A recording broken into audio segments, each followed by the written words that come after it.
Okay, so this slide is going to be on diagnostic imaging. We're going to go over a lot of some of the questions that some of you may have regarding why it might be necessary for you to get imaging. So that includes, the X-rays, MRIs, and I'll also explain what the types are, why it's necessary in some cases and when it's not necessary, as well as explaining a lot of the science behind it. Okay, so first of all, why do we do it? I'm going to go over some common misconceptions with it. The most important thing is to understand that we only do diagnostic imaging when the findings will alter the intervention, which means whether we know 100% that in order for us to go further with our treatments and what we need to do, we need a scan to determine as to what needs to be done next. So, for example, if there is a collision in a sport and we're unsure as to whether there's a fracture or it's just ligament damage, but we do know that because there's higher amounts of symptoms there, there's a lot of swelling, etc. We know that there is likely one of the two, but we're not sure what. Then imaging is going to be good for that, where we can, have a clearer idea of what needs to be done. For example, the interventions will need to change depending on whether it's a ligament or a fracture, because of the fact that with a fracture you need to immobilize and there's a longer healing period compared to just ligament damage, which you can load and start the rehab a lot sooner. So that's what we need it for, and why it's important to realize this only when that happens. That leads me on to the second point, that it's only as a smaller part of a greater exam. It's considered to be a special test to get a scan. So, it's down, we'll probably say that down the pecking order of what is important first. What we first need to do is look at, how it happens, the mechanism of injury, the past medical history of the patient, testing objectively. So, whenever the mechanism happens, or maybe a little bit further down the line, there are a number of tests that we can do beforehand to try and determine what the diagnosis could be without needing imaging. If it can't be diagnosed by those tests, which a lot of the tests are what we call specific enough to be able to tell what the diagnosis is, then we can go ahead and do the imaging if that can't be solved, but a lot of the time it can be. So if all of that cannot be met, then we are going to diagnose via imaging.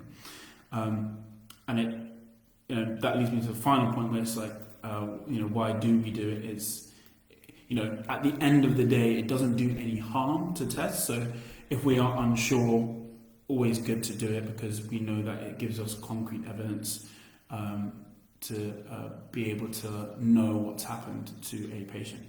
So it's important to realize that it shouldn't be the first thing that you look for. There is a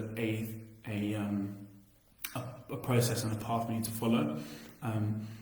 It's important that a lot of clients and patients don't come into a clinic thinking, right, I need to get this scan.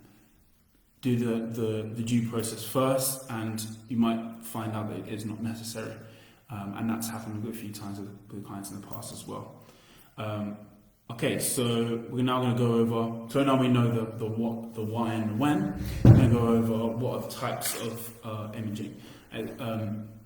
This often stumps a lot of people as to, what do I need to get? There's what we consider the big three, which are X-rays, CT scans, and MRIs. But why would you choose an X-ray over an MRI? Why would you choose a CT over an MRI? That's what we're going to go through now, what they do, and why you need to just what's relevant for what type of injury you have. So first of all, X-ray.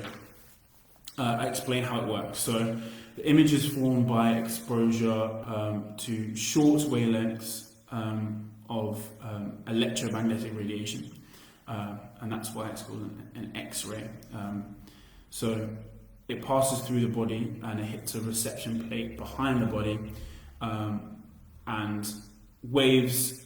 What happens is the waves pass through the soft tissue and turn the plate black, but hard tissue the waves cannot pass, so it then leaves the film to be white. So then you have a clear image of the harder tissues, so bone. For the most part, it's mainly just bone, but there's some harder tissues than just your ligaments and your muscles. But it will pass through the muscles, the skin, the fat, the fascia. So we use it for the most part to see the skeleton for the most part. So what sort of issues are they used for? So they're used for dislocations, fractures, bony abnormalities such as degenerative joint diseases such as osteoarthritis, rheumatoid arthritis, a few other ones such as osteochondritis, to name one, which is sort of the joint ends start to become degrade and erode. Can happen either as acutely or chronically, but it basically gives us an idea of everything that is happening to the bone for the most part. But what often X-rays are used in that case, because we know that when it comes to bony injuries, it's a lot more severe in this than soft tissue for the most part, and on average. So that's one of the ones that we is more readily available because it's on the more important side. So, but what people don't realise is that the fact that it can also it can be used for soft tissue as well if you prep it correctly with iodine, which lets you contrast different types of tissue. And then you're able to focus on a specific type. So there's myelography, which means it looks at the spinal cord. So it can help to diagnose cauda equina, which is one of the major red flags, which is a severe issue that needs medical attention immediately. That's a good way of diagnosing that. That's called myelography. Then there's tenography, which is tendons. If you were to dye a tendon a specific colour, and you will be able to diagnose tendons as well, which is a soft tissue. So you can use X-ray for that. And then angiography, which is blood vessels, if you were to dye that as well. So what people don't know is you can actually use it for soft tissue, but it's not as readily available, and it's not something that the NHS is just going to have on hand for everyone. And MRI and CT is better for soft tissue anyway. So, MRI mainly, but we'll get onto that. It's important to also realise that the X-rays are done at two different angles of plates, anterior and posterior.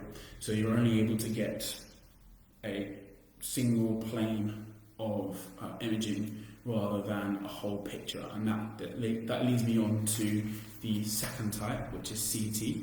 CT stands for computed tomography, and how that differs from X-ray is it uses X-rays, but it's at several different angles, rotating around the body, around a detector. The images are then constructed by a computer to produce a cross-sectional image instead of just a single planar image. And then with that, you're able to determine bony and soft tissues. So over X-ray, you're able to have an increased level of detail because you're able to get a wider surface area, and more complex pathologies are then able to be seen, such as really complex dislocations, osteolesions, so bony lesions cut to the bone, as well as, which is what you probably heard mostly used for, brain tumours and tumours throughout the body. So if someone has a tumour, CT is probably the go-to for that, to see whether there is a tumour visible there, because you're able to see a lot more of a tissue than just with X-ray. So that is computer tomography or CT. Thirdly, you have MRIs. It's another cross-sectional image similar to CT, and they're sort of higher levels of imaging than X-ray. So you can sort of pair as X-ray here and then CT and MRI are a step above. It's a cross-sectional image formed by placing a patient under a magnetic field, and by using pulses, you are able to, this is where it gets a little more technical, so you stimulate the hydrogen nuclei within the cells of tissues, and the signals that are emitted by the nuclei are measured and picked up by a computer, and that then creates the image. So if you didn't know that, that's how MRIs work. MRI stands for magnetic resonance imaging, which sort of explains why there's a magnetic field. So if you want to understand a little bit better, just think of magnets, and that's the best way that you can remember it. It has two different types of pulses, so two different modes. There's T1, which shows good anatomical detail, where the fluid is dark and the fat is bright, so you're able to see a better picture of the body. Whereas T2 is better at looking at soft tissue, but the anatomy detail isn't as clear because it's flipped. So the fluid is bright, but the bulkier tissues are dark. And that's where sort of the difference between MRI and CT is because you get a clearer image, especially for soft tissue. So if it was a soft tissue related injury, i.e.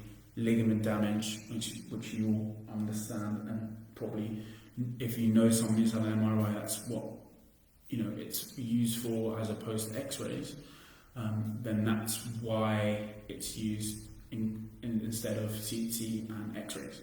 You have a clearer picture for soft tissue. Also, it's had no adverse effects shown, whereas I think X-ray and CT, I know that X-ray and CT have had some complications in specific cases in the past. They're quite rare, but still, that's important to keep in mind that there's no issues with that. But definitely the worst part of the MRI is the fact that they're only specific for if you don't have a pacemaker in the heart, you don't have a brain aneurysm clip, or any metal surgical insertions in your body at any point. So if you were to have a really high level, let's say like an S-shaped fracture where it goes cross-sectional around the entire bone and multiple fracture positions, and you often would get metal plating in order for the bone to heal properly and in its natural position. You are not able to get an MRI because of the fact that it's a magnet. Right, it's a magnet, it's just going to tear through your body. So you don't get an MRI if you have any metal plating as well as a pacemaker. That covers the big three, and that really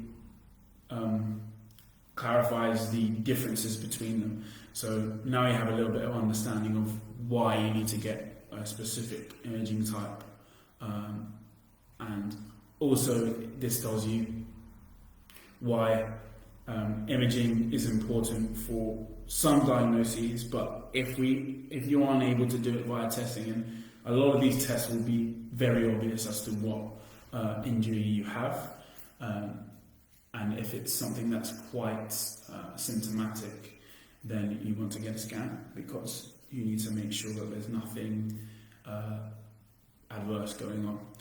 So that's why you'd get a scan. That's the big three of the scans, but there also are other ones. I'm sure you've heard of ultrasound before as well, which is different. It's important not to get ultrasound treatment mixed with ultrasound diagnostic, because that's a little bit different. But for the diagnostic tool, what ultrasound is high frequency sound waves. That's what ultrasound. These waves can't go deep into the body. They can only go to around the surface area-ish. So they're good for a broad range of soft tissue structures, but not for bone. And they're also very good for guided injections. So that's why we use ultrasound. And aside from the big three, they're probably used a lot less, but that's another option that you have for any soft tissue, such as skin or muscle-related issues that aren't too deep in the body. So that covers all diagnostic imaging, why you need it, and should give you a little bit more of an insight and clarify some misconceptions and misunderstandings as well. Okay, so we'll leave it there. And any questions, pop it in the comment section. We'll get back to you. Okay, bye.